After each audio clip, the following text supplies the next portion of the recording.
When we hear the Silk Roads, we tend to think of something out of a history book, right? Ancient, dusty, maybe a little bit boring. But what if I told you that these ancient trade routes literally built the world you're living in right now? Today, we are going to pull back the curtain and see what was really being moved along these roads and why it still matters so much. Just think about it for a second. That piece of paper you have on your desk, maybe the book you're reading, its whole story starts thousands of years ago in China, and its journey across the globe was only possible because of the Silk Roads. Or what about the incredible fireworks that light up the sky on New Year's Eve? The secret ingredient, gunpowder, wasn't invented for weapons or parties. Nope, it was a complete accident. And just like paper, it traveled out of China and changed the course of history, all thanks to these ancient highways. And here's one more for you, the compass. The very same tech that tells your phone which way is north, you guessed it, another Chinese invention that found its way to Europe on the Silk Roads. So you see, these ancient networks are all around us, just hidden inside the things we use every single day. So let's start with the stuff everyone knows about. When you hear Silk Roads, your brain immediately goes to silk. And you're not wrong, but it was also about spices, which, believe it or not, were sometimes worth even more. Look at this number, 100 million. That's how many Roman coins, sesterces, the Roman Empire was spending every year on luxury goods from the East. It's just a mind-boggling amount of money, and a huge chunk of it was going towards silk. They were so panicked about it, Roman senators actually tried to ban men from wearing silk. You'd almost hear them complaining, "All our gold is draining away for this shiny fabric." But it was no use. People wanted their silk, and the law was a total failure. And it wasn't just silk. In medieval Europe, spices like pepper were worth more than gold. And not just for flavor. Think about it. No refrigerators. Spices were the only way to preserve meat and, let's be honest, cover up the taste of food that was getting a little old. It was so valuable you could actually use pepper to pay your rent. So when you hear the phrase peppercorn rent today, meaning something tiny, back then, it was a fortune. Okay, so luxury goods are one thing, but the Silk Roads also moved something way more important, world-changing technology. And this is where the story gets really incredible. So paper was invented in China way back in 105 AD, but it didn't just pop up in Europe. It took an epic 1,000-year journey, traveling along the Silk Roads through the great cities of the Islamic world before it finally got to Europe around the year 1100. Now, to get why this was such a revolution, you have to know what they used before. Parchment. And to make one single page of parchment, you needed one entire sheepskin. Can you imagine how much a book would cost?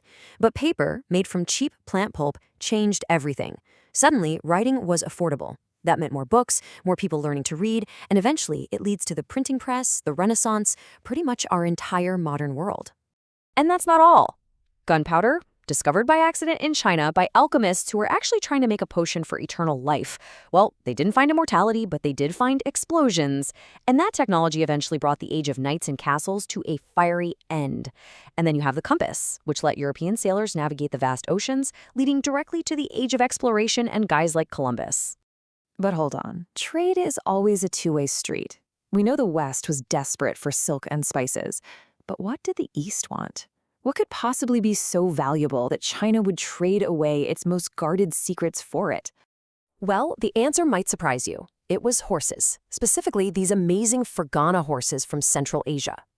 They were bigger, faster, and way stronger than Chinese horses, and they were essential for the army. The Chinese were so obsessed they called them heavenly horses and traded mountains of silk just to get them. They also loved Roman glass, which seemed like magic because nobody in China knew how to make clear glass like that. It's funny, each side thought the other had some kind of secret magic, but really, they just had different skills. But the most important things that traveled along these roads weren't things you could touch at all. They were the invisible travelers, ideas, beliefs, and, unfortunately, disease. Buddhism started in India, and it spread east all along the Silk Roads, becoming a major religion in China, Japan, and all over Southeast Asia. In fact, most of the world's 500 million Buddhists can trace their faith's journey along these routes. It was the same for Islam, carried by traders out of Arabia. But here's the thing. Trade doesn't get to pick and choose what it carries. The exact same routes that carried all that wealth and wisdom also carried the Black Death from Asia right into the heart of Europe, with absolutely devastating results. When you think about it, the best way to understand it is this. The Silk Roads were the arteries of the ancient and medieval world. And just like arteries, they carried everything the blood contained. The good, the bad, the life, and the death. Okay, so before we get to the quiz, I just have to share two of my absolute favorite weird facts about the things that traveled along these roads. You're gonna love this. First up, ice cream. Seriously, the whole idea of a frozen, milky, sweet dessert started in Tang Dynasty China. Over hundreds of years, that idea traveled west, eventually landing in Italy. So yeah, next time you have a scoop of gelato, you can thank the Silk Roads. And number two, medieval merchants basically invented wearable wealth. Instead of carrying around heavy chests of gold that just screamed, "Rob me," they would buy incredibly valuable bolts of silk and wear them as robes, layer after layer. They were literally wearing their entire fortune. How cool is that? It's medieval crypto 600 years early. All right, that was a lot to take in, so let's have a quick quiz and see what's stuck. 5 questions, here we go. Question 1. Paper was invented in China and got to Europe on the Silk Roads. Roughly how long did that trip take? It took almost 1,000 years to travel from China through the Islamic world and finally to Europe. Question 2. Why were spices like pepper just so incredibly valuable back in medieval Europe? Because they were crucial for preserving meat, covering the taste of food going bad, and they were used as medicine. Okay, question 3. What were the 3 Chinese inventions we talked about that went west on the Silk Roads and totally changed the world? That would be paper, which led to mass literacy, gunpowder, which changed warfare forever, and the compass, which made the age of exploration possible. Question 4. Why was China willing to trade so much of its precious silk to Central Asia? They desperately wanted the bigger, stronger Fergana horses, their heavenly horses, for their army. And last one, question 5.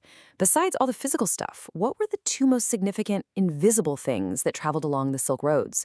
The 2 biggest were ideas, especially religion like Buddhism and Islam, and devastating diseases like the Black Death. So you see, the Silk Roads aren't just some long-lost piece of history. They are the invisible threads woven into the world all around you. But what about those invisible travelers? Next time, we're going deep on how these roads spread religion across continents. And we'll ask, how was it possible for one city to be home to 5 different major faiths all at the same time? See you then.